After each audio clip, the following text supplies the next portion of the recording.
Мен елге ырдаймын. Мен елдің ырчысы болом. Бір жолы мені ұлттық қауіпсіздік қызметкерлері шақырышты. Мен мұның құлы болбаймын, мен тигінің құлы болом деген сөзді. Ошол жерде сұрақ болды. Сұрақтан шығып сүйлөшүп отурдук да. Анын ичинде тентеги болот, жөнтөгү да болот, акылдуусу болот, жоошу болот, кутурмасы болот. Бирок ошонун баардыгы сени тарбиялайт да. Ошондо көргөзүп, бул деген чака. Кана кайталала чака деп. Кайталагандар башка чаап, ошентип кыйнай берсең, ушу чакага да ишенип калат. Арбаңыздар, ардактуу достор, бүгүн биз аябагандай бир кызыктуу инсан менен, замандашыбыз менен маек куралы деп турабыз. Бүгүн бизде мейманда акын, ырчы, дастанчы, комузчу, аябагандай көп кырдуу талант Асхат Жетиген. Саламатсызбы? Саламатчылык. Кандай жүрөсүз? Жакшысызбы? Кудайга шүгүр. Көрүнбөй кеттиңиз. Көрүнбөгөндө мен өзүм шаарда болбосом дагы теледен, интернеттен көрүнө эле жүрөм деп ойлойм. Онлайн азыр. Азыр заман өзгөрбөдүбү? Анан ошол замандын өзгөрүшүндө Асхат бүгүнкү күндө биздин жаштар эми тең курактуу замандашпыз да. Сиз курактуу, мен курактуу жаштар каяка баратабыз, мындай багытыбыз кандай болуп атат деген суроо да, алгачкы суроо. Бул суроого кандайдыр бир беткей жооп берүүгө мүмкүн эмес го дейм. Себеби мынакей сен экөөбүз деле жаштарга киребиз, негизи туурабы? Сен экөөбүз деле жаштардын катарын толуктайбыз. Бирок ушул сен экөөбүз менен эле тең жаштардын дагы түрлүү катмарлары бар. Айылда жашаган жаштар, шаарда жашаган жаштар, айылда жашап жүрүп шаарга келе электе эле Москвага кетип калгандар. Алардын ар биринин кандай десем, багыты ар түркүн. Ошол багыттарды кандайдыр бир деңгээлде мындай жолго салуу керек деп ойлойм да. Бул нерсеге көп нерсе таасир этет, өзүң билесиң. Коомдук абал, саясий акыбал, үй бүлөдөгү, коомдогу болуп жаткан көрүнүштөр ошол бизди кандайдыр бир толкунга салып туруп бир жака агызып кете берет экен да. Ошондой учурда кандайдыр бир бурулуш жасоо үчүн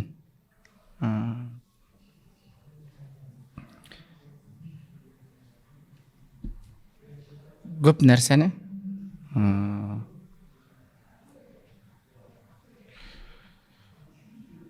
эске алып, көп нерсени ойлоп, көп нерсени биргелешип ишке ашырыш керек деп ойлойм. Анан ошол жаштардын бараткан багытында кандайдыр бир үлгү боло турган, кандай деп коет, мындай маданият өкүлдөрү же эл көзүндө жүргөн бүгүнкү күндө блогерлер болобу, сиз сыяктуу маданияттын баштоочулары кандай жол көрсөтүшү керек ошол жаштарга, замандаштарыбызга? Мен жаштарга көп нерсени айткым келет. Колдон келишинче айтып да келе жатам. Көргөзүп бере турган нерселер болсо көргөзүп дагы берип жүрөм. Айтыла турган кандайдыр бир сөздөрдү, иштерди айтып коюп колдон келишинче. Анан эми биринчи кезекте биз Кыргыз Республикасынын атуулдары, жаштары, биз жаңы замандын балдарыбыз. Биз келечекти багыттай турган толкунбуз. Биз 90-жылдан кийин төрөлгөн жаштар.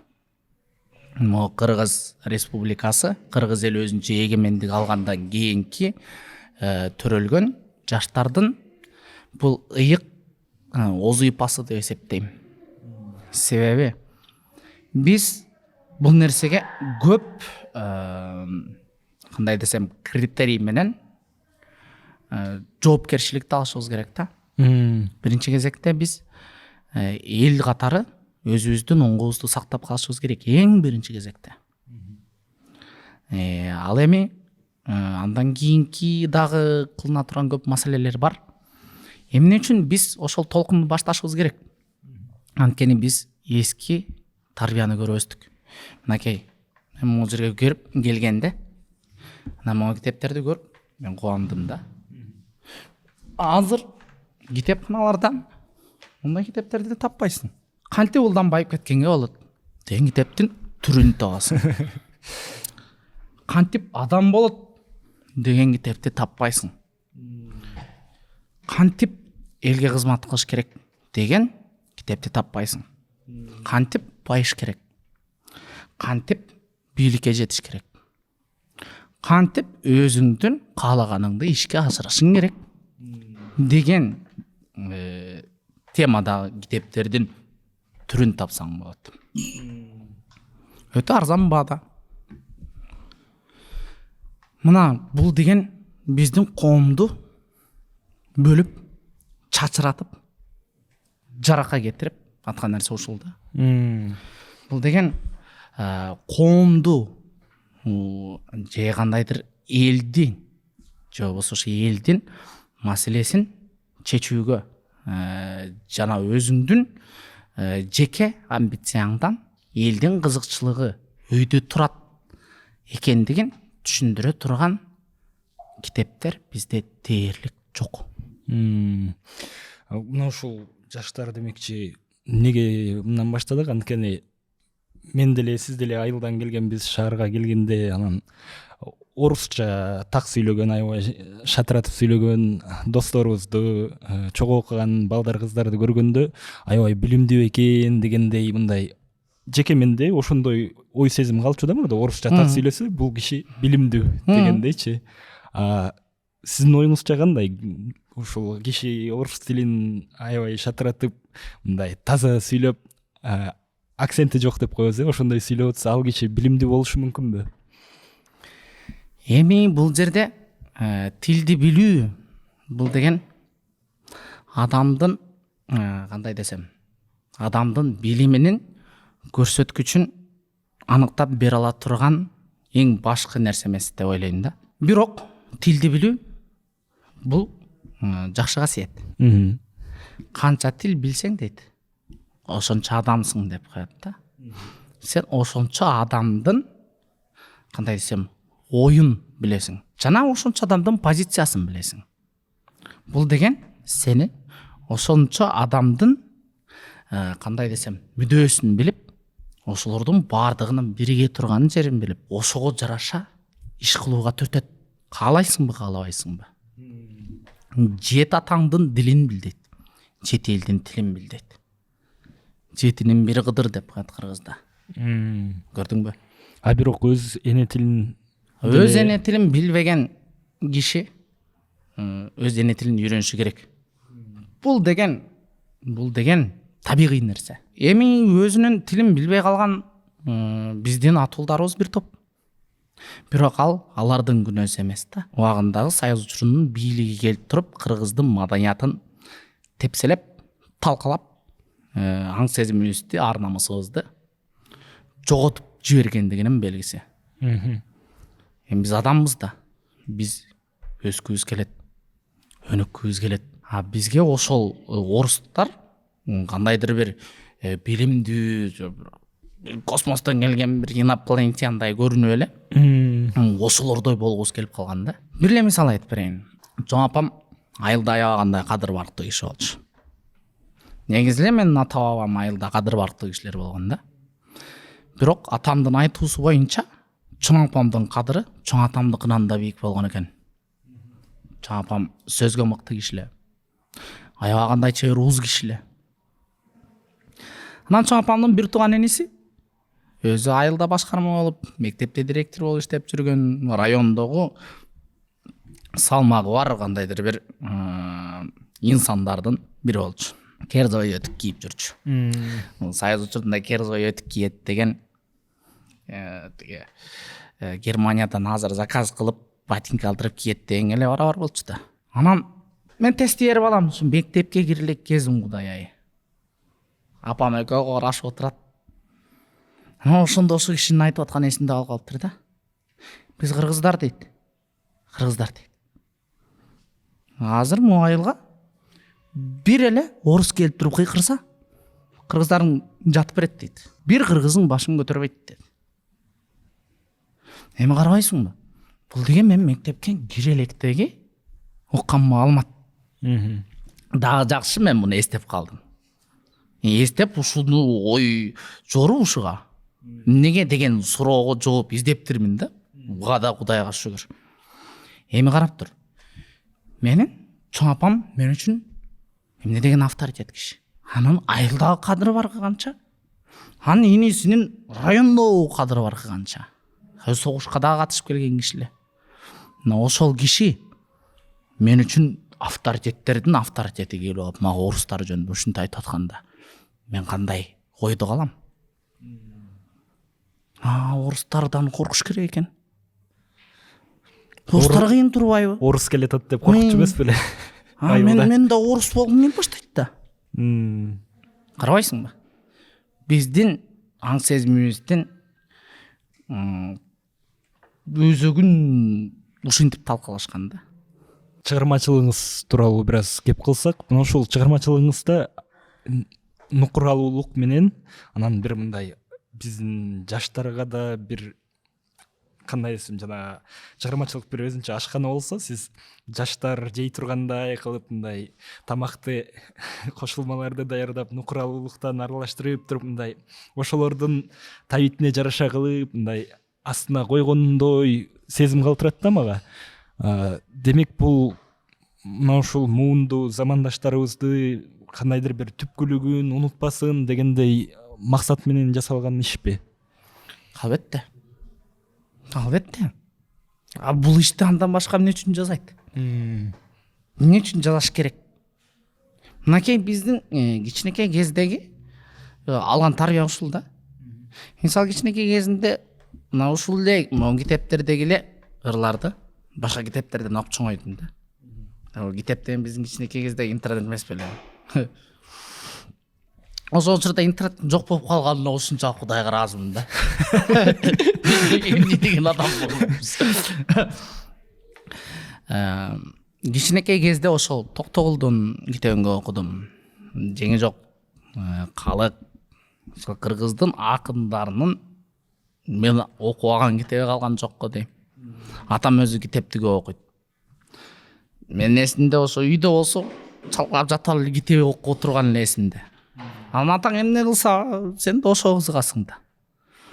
Мен дагы китеп окуганды үйрөнүп алып, ошол нерсеге кирип кеткем да. Ошо Манастын канча вариантын окудум. Анан ошондогу менин элесимде калып калган баягы акындардын образы бар да. Ошол Токтогул менен Ишмамбет экөөнүн алым сага кырдаганы, Токтогул менен алым кылдым биринчи жолу жолукканы, анан ошондогу акындардын айтып бергени эми жомок да. Мен ошол жерде ойгонуп калгым келет.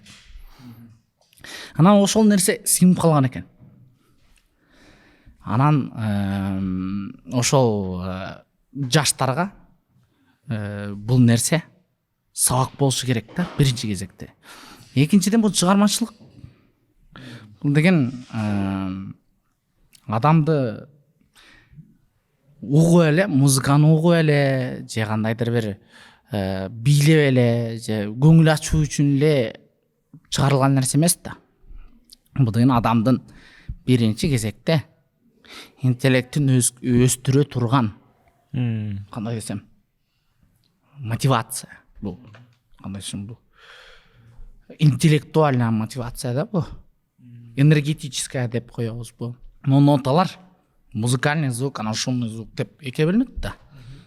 Анан ошо музыкалык үндөрдүн адамдын аң сезимине, адамдын психикасына, адамдын ой жүгүртүүсүнө аябагандай күчтүү таасир берет.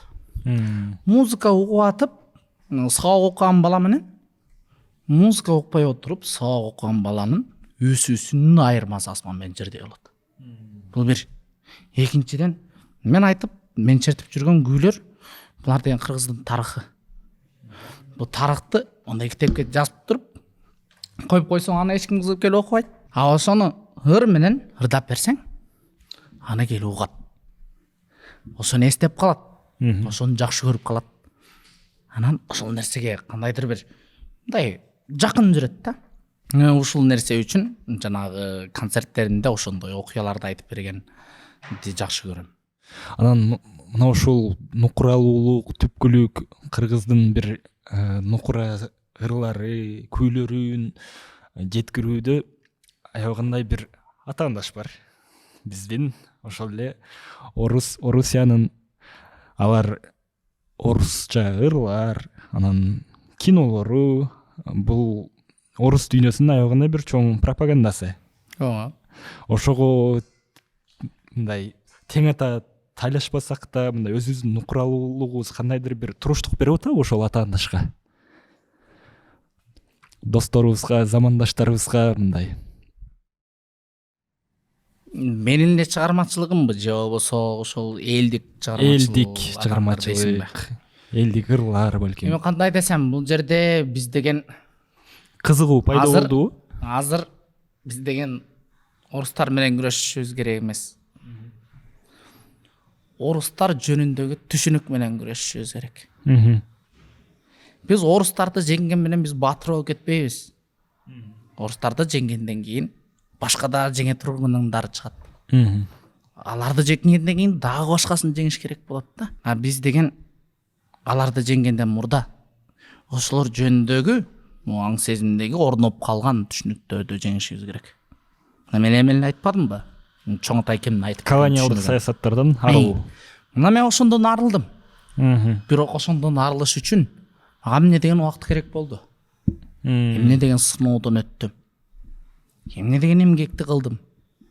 Канча жол чалдым ары бери. Бир сөздү унутуп коюш ал оңой. А бирок ошол сөздүн мээңдеги орноп калган таасирин жеңиш убакытты талап кылат экен да. Биз экөөбүз азыр бул жерде аябагандай ушул колониалдык түшүнүктөрдөн арылуу деп баштап калдык. Ошол темаларда сүйлөшүп атабыз. Анан тиякта ай сайын же жыл сайын Орусияга барып эмгектенип келген досторубуз бизди көрсө айтат да мындай: "Могул экөө эки бузуку отуруп сүйлөгөнүн карачы, биз Орусия жок, эч жака кете албайбыз" деп жазышат, айтышат, көргөндөр ошентип сөгүнүп коюп отурушат. Анан аларга биз кандай түшүндүрүшүбүз керек мына ушул нерсеничи? Түшүнүктөрдү. Эми мындай да. Жана эле улам Үсейин менен сүйлөштүм. Бул өтө курч маселе да. Бир жолу мени улуттук коопсуздук кызматкерлери чакырышты. Ошол жерде сурак болду. Сурактан чыгып, анан сүйлөшүп отурдук да. Ал деген мындай сурактан тышкары эле ошол жактагы мени чакырган жигит экөөбүздүн ичара эле коорашуубуз болду. Анан алар айтат: "Сен деген МПОшниктер менен дос турбайсың" дейт магачы. Ооба, досмун. Десем, болбойт да андай. МПОшниктер тигиндей, ЭПОшниктер мындай, жанагындай сексуалдык азчылыкты колдошот. Анан булар бузукулар, кыскасы эми өзүң билген эле маселелер. Мен ага жооп бердим. Туура алардын көтөрүп жаткан маселелери бул бизге азыр тааныш боло элек маселелер. Бирок бул алардын иштеринин бир эле тарабы. Накей улан экөөбүз качан тааныштык? 2012-жылы тааныштык го дейм. биринчи таанышканда экөөбүз ызылдаша кеткенбиз, уруша кеткенбиз экөөбүз. Анан жана кыргызда айтылат го, эр чекишпей бекишпейт дегенчи. Андан кийин улан экөөбүз аябай ынак болуп кеттик. Улан деген башынан калпак түшпөгөн эле кыргыз дегенде менден 5 бетер төбөсү менен жер баскан жигит болчу. Эми азыр деле ошондой. Азыр деле ошондой. Бирок анын эми кандай десем, жашоо образында бир жаңылык болду да уландын. Ошол улан мынакей жана 5 марттагы ак калпак күнү дегендин демилгечилеринин бирөөсү. Бул деген бир дагы депутаттын башына келген эмес, бир дагы министрдин башына келген эмес. Басына келсе дагы аны аткарганга кандай десем, аракет кылган эмес. Жана аткарган эмес. Ошону улан мондай кезинде тияктан бирөөлөрдүн акчасын алып алып туруп, ошону кыргыздарга белек кылып койду. Мынакей деп.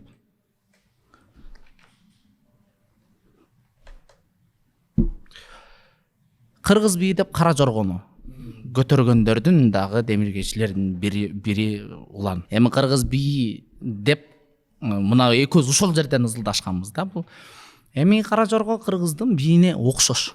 Бирок бул нукура кыргыздын бийи эмес. Бул жөнүндө да айтыла турган кептер бар да. Эмне үчүн? Бул узак кеп. Анан дагы жанагы Орхон Энисей жазуулары деп биз окубадыкпы? Кыргыз жазуулары. Жакында эле уктум. Ошол кыргыздын жазуулары деп бизге Союздун учурундагы орустардын академиктери келип, "Эй, бул деген мына силердин жазууңар бар экен, силерге могу кириллицанын эмне кереги бар?" десе, өзүбүздөн эле кыргыздар толтурбай койгон экен ошону. Карабайсыңбы? Ошолор эмне кылды эле? Ошолор ошол орустун саясатын колдоп, кыргыздын тарыхын жок кылып кетишине добуш берген да, мындайча айтканда. Бул жерде уландын кылган кызматы, ошо МПОшник уландын кылган кызматы бузулган. Азыркы депутаттардын баардыгынын кызматын кошуп келгенде да чак келбейт да. Улан мен Робин Гуд деп кой. Ал байлардан улан. Элге берет. Азамат. Улан төрсүн. Бул дагы бир курч маалымат да, курч маселе. Мен деген орустардын колониялык таасиринен чыгып, кандайдыр бир башка элдин таасирине кирип кетиштен корком да. Ошо өткөндө эле жана Реформа партиясынын съездинде отуруп, ушул нерсеге таң калдым. Ал жакта ошол орустардын таасиринен чыгышыбыз керек деген негизги кандай десем ураан болду да. Бардыгынын жактаганы ошол Европа, Америка. Мисал кылгандары Европа, Америка.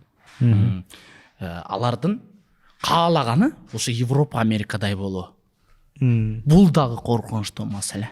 Бул дагы абдан коркунучтуу маселе. Биз бир элдин таасиринен чыгып алып туруп, кайра башка элдин таасирине кирип кеткенде өнүгүп кетебизби? Жок. Андан жаман болот.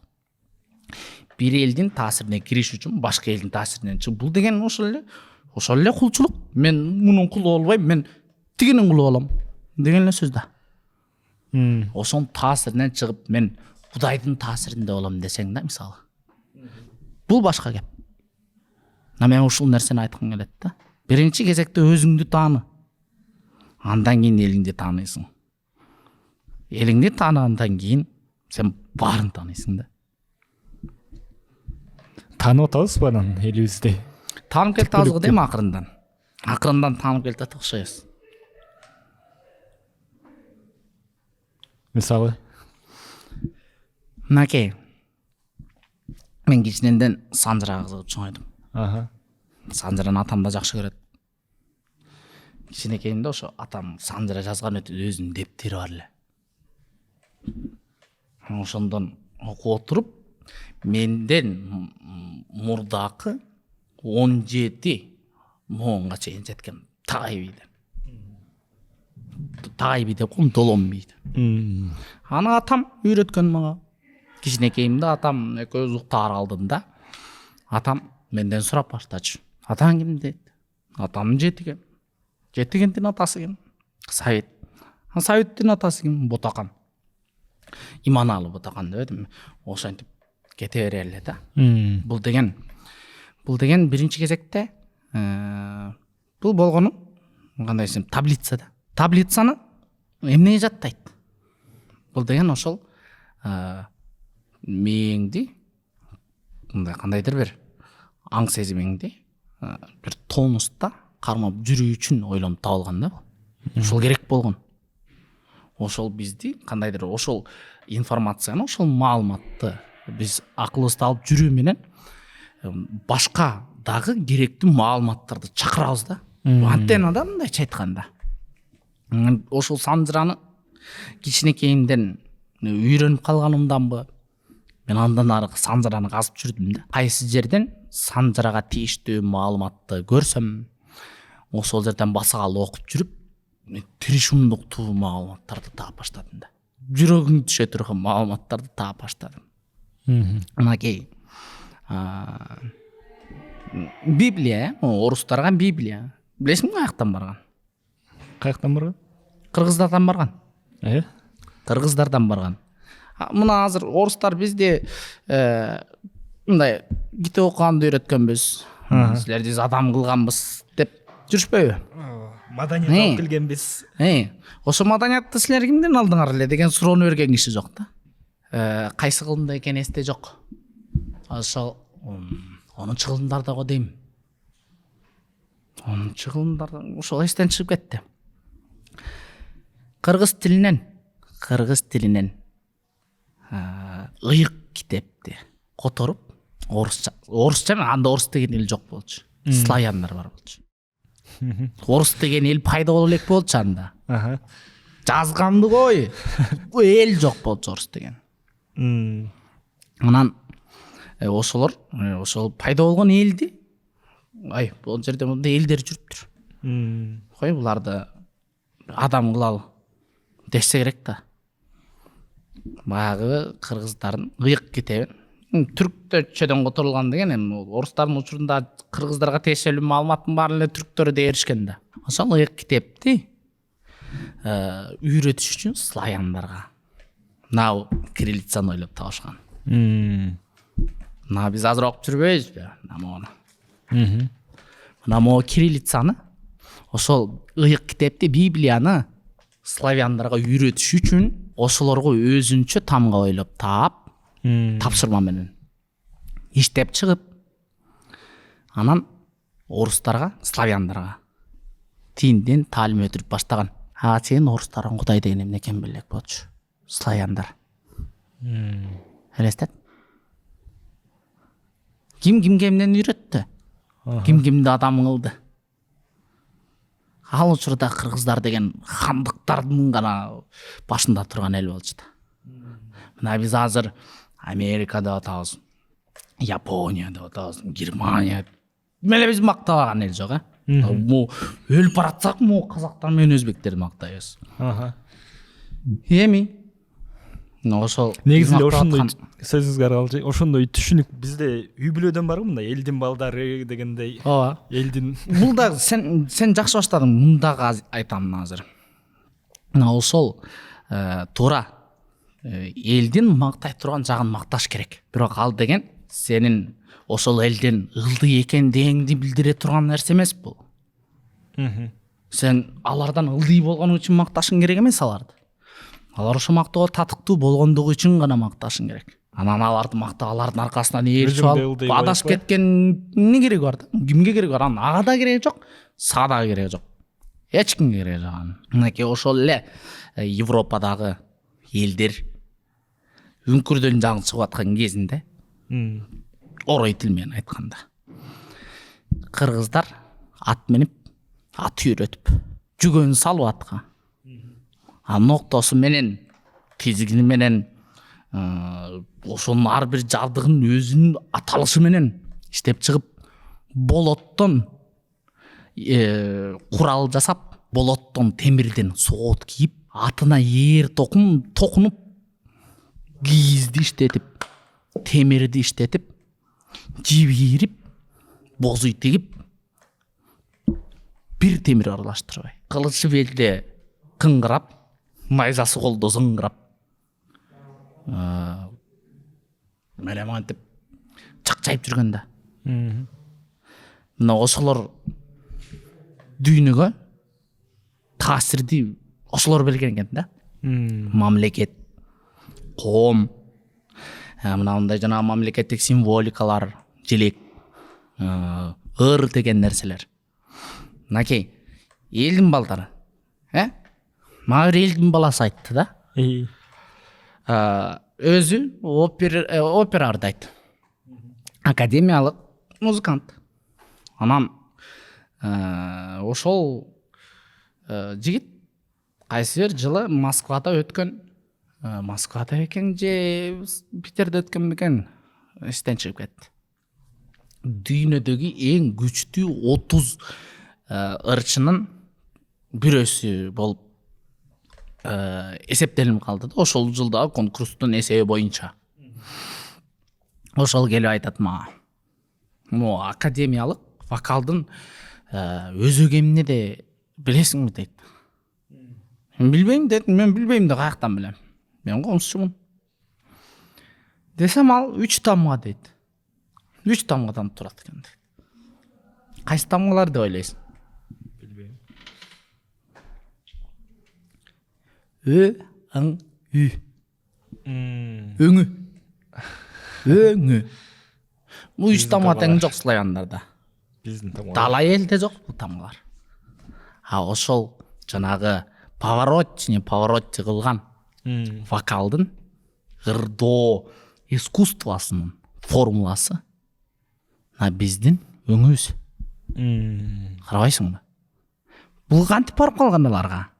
Биз деген эми академиялык вокалды деген биздики Италиядан келген, ошол тетиги Европадагы кандайдыр бир аристократтардын уга турган музыкасыга таргап алып жүрбөйбүзбү? Ошол нерсе кантип бизден барып калды деген суроо пайда болот да. Кыргыздар өзүлөрү түрк элдери деп коет да, бул жана карышкырдын тата эмес карышкыр болгон да. Карышкырлар дай бир жерди баскандан кийин үйрүмөн жүрөт. Аларда деген кадимкидей тактика бар да. Согуштук стратегия бар карышкырларда. Коомдук кандай десем, тартип максималдуу түрдө сакталат. Бир ката кетириле турган болсо, кимдир бирөө тарабынан ошол мыйзам бузула турган болсо, чыгарып салышат үйүрүнөн. Жалгыз карышкыр жамбак албайт. Карабайсыңбы? Буларда деген жаштардын оорду, балдардын оорду, аялдардын оорду, жана башчысынын оорду деген бул эч качан бузулбай турган мыйзам да. Анан ошол карышкырлар бир жерди басып, кандайдыр бир ууга чыкканда бир курсагын тойгузат да. Курсактары тойгондон кийин келгиле бир улуп коелу деп туруп, баары отурат, туруп улуп коет экен да. Тет илгери гундар, түрктөр дүйнөнү басканда, булар бир мамлекетти алганда, алдык болду эми деп ошол жерге тууну сайганда байрамдашат экен. Улуу отту жагышат, тегелет отурушат, кымыздан гана ичип коюптур, анан ырдашчу экен. Бул деген кадимкидей салт болгон да. Бутту чыгарганда карабайсыңбы? Бул баатырлардын сүйүктүү иши болгон, сүйүктүү хоббиси болгон. Мына ошолордон калып калган бир тамчы да, карабайсыңбы? Алар деле элдин балдары. Бирок ошо элдин балдары эмне кылып оокат кылып атат? Ошо элдин балдары деле сенден бирдекени үйрөндү. Биз жана эл эмне дейт? Элдин балдары деген нерсени биз бир эле беткей карап жүрөбүз да. Бул жерде мен дагы бир шок кыла турган бир маалымат айтып коеюн. Дин илими бул деген кыргыздарда бул ооз эки болгон да. Бул айтылбай турган ыйык нерсе болгон да. Дин жөнүндөгү сөздү кыргыздар бак жөнүндө ырдап айткан да, мисалы ошо бак жөнүндө ырдап аткан ырдан сен Кудайдын кудуретин сезесиң. Мисалы жана жеңи жок кыргоолду жана токмоктон өзгөнгө чейин ырдап барып атпайбы? Ошондо ал эмнени ырдады деп ойлойсуң? Ошондо жеңи жок жердин жаралганынан баштап ырдап отуруп, ошо жери каймактап, анан ал жактагы суулар агылып, топон суу каптап, бактарыктар өсүп, жан жаныбарлар пайда болуп, ошолордун арасында бир кыргоол деген канаттуу болуп, анан ошол кыргоол кандай болгон ырдап келип, куйругунан баштап ырдап келип туруп анан мойнуна жеткен экен. Эми азыр токмоктон өзгөнгө чейин канча жол өзүң элестетип көр. Мына ошол эл деп коет, эл. Могу жанагы Аллах деп атпайбызбы? Аллах деген сөздүн түпкүрү келип эл деген сөзгө такалат.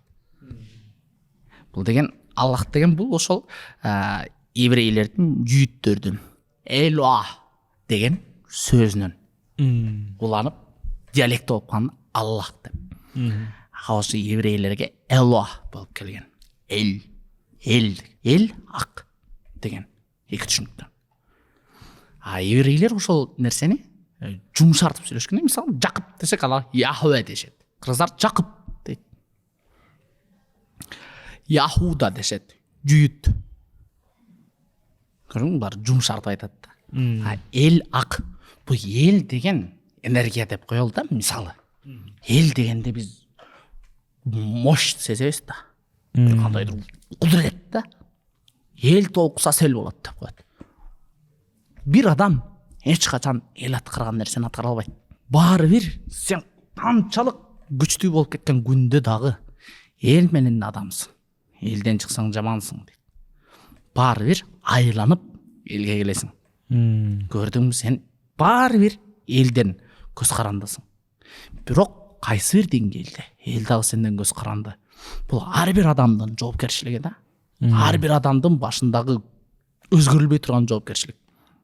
Биз ушул сөздөрдүн түпкүрүгүн билгенде, биз чыныгы мындай кудуретти сезип баштайбыз да, карабайсың сөздүн күчүн.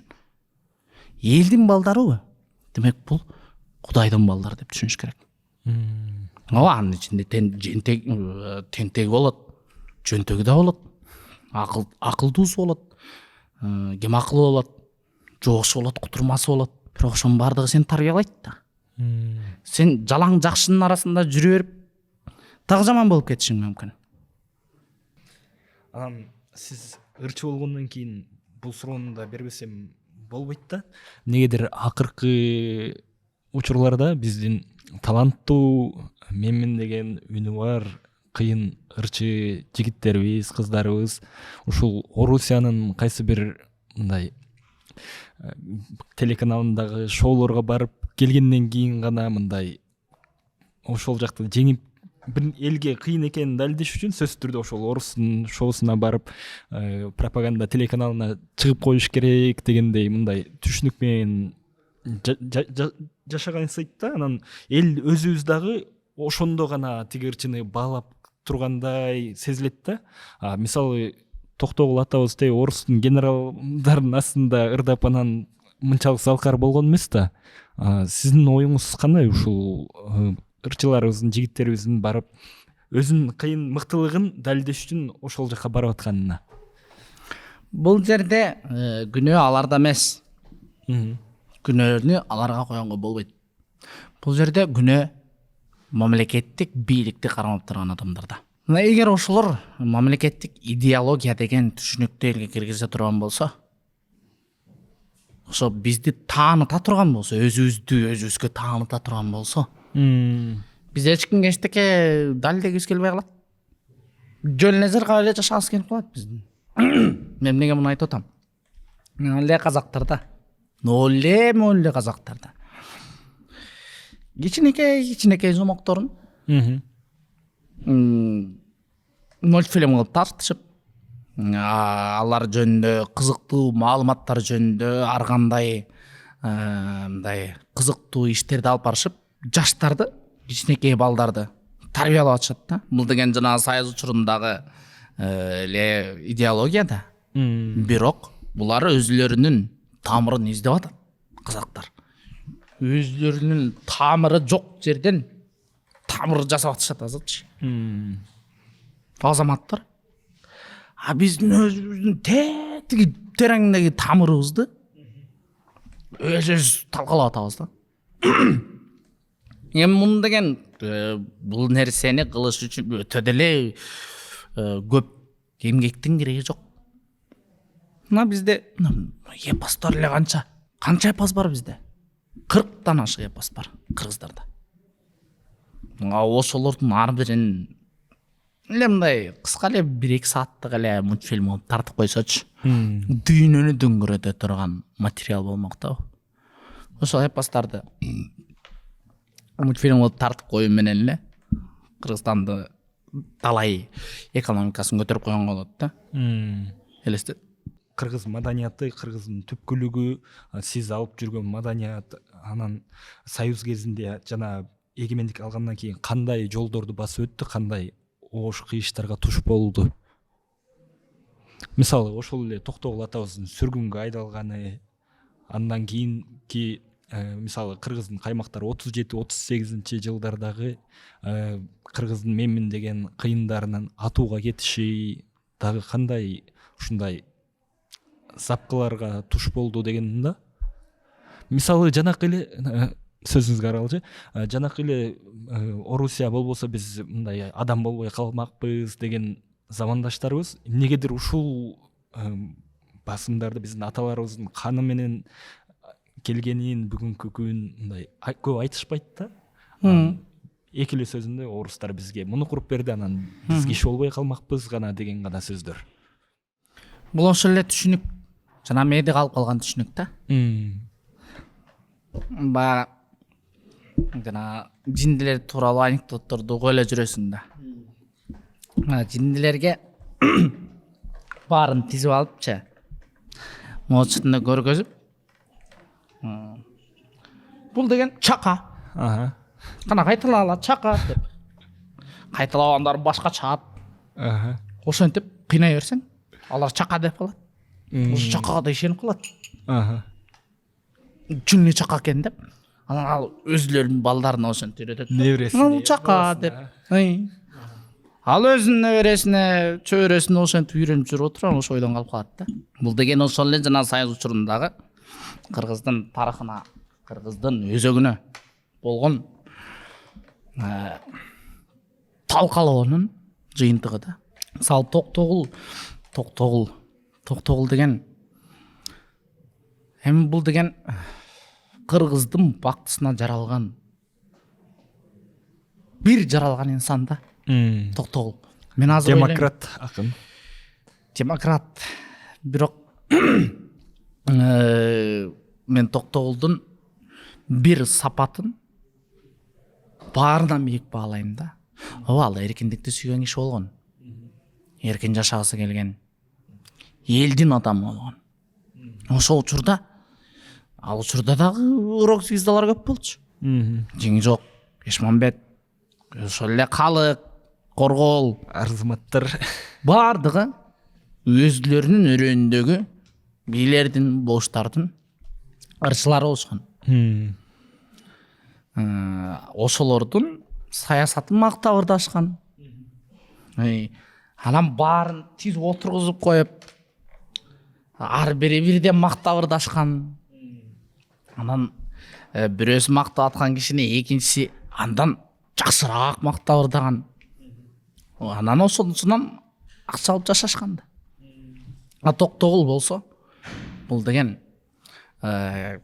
ошол элден чогулткан мүлкүн, ошо ырдап жүрүп чогулткан мүлкүн айдап келип туруп, бирөөсү коюн берет, бирөөсү унун берет. Дагы бирөөсү эми колунан келген ыраазычылыгын кылып берген оокат мүлктүн баардыгын алып келип туруп, айылдагы жакырларга, жетим жесирлерге берип койчу экен. Өзүнө бирөөсүн албаптыр. Ошондой адамдарга берет экен да кудуретти. карабайсыңбы? Бул деле тандоо. Эмне Токтогулду асмандан бирөө түшүп жетелеп жүрдү дейсиңби? Жок. Токтогул өзү ошол Озуйпаны тандаган. Өзү тандаган ошол Озуйпаны. Мен элге ырдаймын. Мен элдин ырчысы болом. Деп туруп ошол позициясыны бул акырына чейин турган адам да. Болгон ошол. Ошол колониалдык түшүнүктөн арылып, түпкүлүгүңө, нукуралуулугуңа мындай басым жаса деп сайрап эле келатабыз иши кылсачы баарыбыз. Анан жыйынтык айтып атасыз, акырынан болуп келе жатат деп айтып калдыңыз. Анан дагы да бир күчтүүрөөк жыйынтык болуш үчүн эмне кылышыбыз керек? Баарыбыз кандай? Аны айтсам ужас болуп кетет го дейм. Эмне үчүн? Мындай жумшагыраак кагаз куруп айтайын. Мамлекеттик идеология болуш керек. Бир гана жол бар.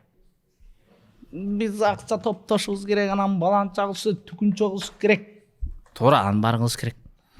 Ошонун баардыгын бириктире турган бир идеология болбосо, ошо ишиңдин баары, акчаңдын баары, кылган эмгегиңдин баары сууга эле агып кетет.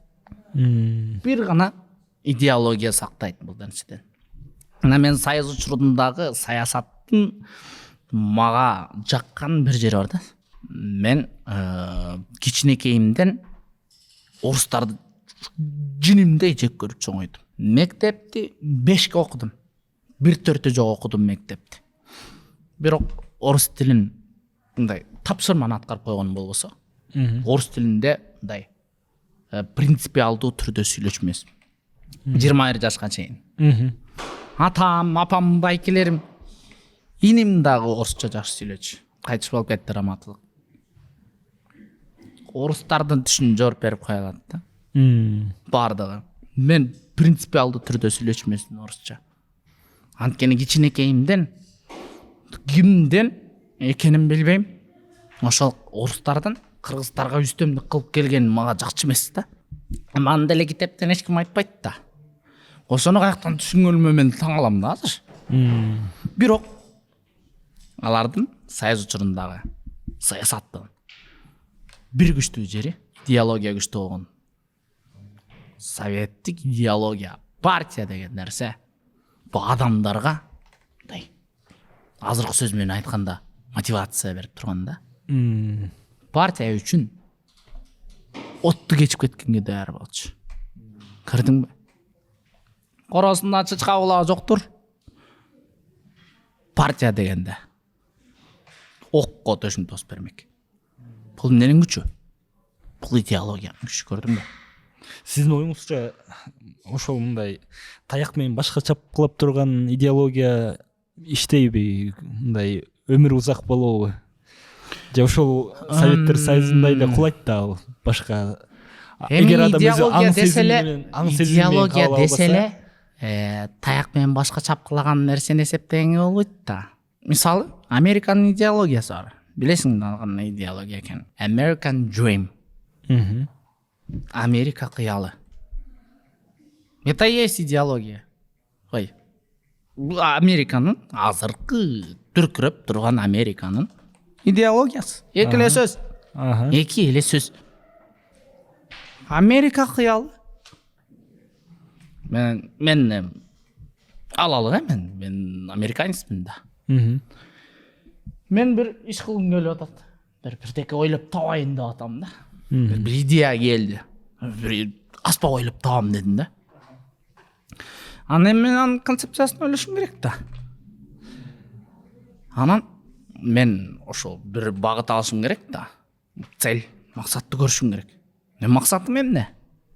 Мен деген Американын кыялын жасагым келет. Ошо Америка кыялданып жүргөн нерсени жасайм деген амбиция, көрдүңбү? Ниет. Ошол ниет кылынганда сага Кудай өзү жол көргөзөт. Бул это как? Бул деген неме да? Мен орусча сүйлөп баштадым да. Кыргызча ойлонуп отургулачы. Бул деген мисалы, мен жөнөкөй тил менен айтайын, Ана мен тетиги тосканы алып келейин деп ойлондум анан ошо тосканы алып келейин деп ойлонгондон кийин анан ойлонуп баштайм аны кантип алып келем депчи. Анан жолду карайм, мындайдан барат экен, бул тепкич менен түшөт экен, аралап барып экен, алып туруп анан кайра алып келет экенмин. Көрдүңбү? Максат пайда болду. Максат пайда болгондон кийин сен жолду көрөсүң. Мен деген ойлонбойм да. Азыр могул жерден турам, анан бирден кадам басам, анан тепкичтен мынтип түшөм деп ойлобойм да. Мен деген тек тосканы алып келем деп эле ойлойм. Ошол ой келгенде мен деген тур, бар да алып кел деп мен денеме тапсырып берет да. Денеме өзү эле басып барып туруп алып келип коет. Ниет, идеология, позиция ушундай иштейт да. Адамдын аткара албаган иши жок. Адам аткара албаган нерсе жок. Адам жетпей турган максат жок. Адам жеңе албай турган тоскоолдук жок. Бул нерсени биз конкреттүү түрдө түшүнүшүбүз керек.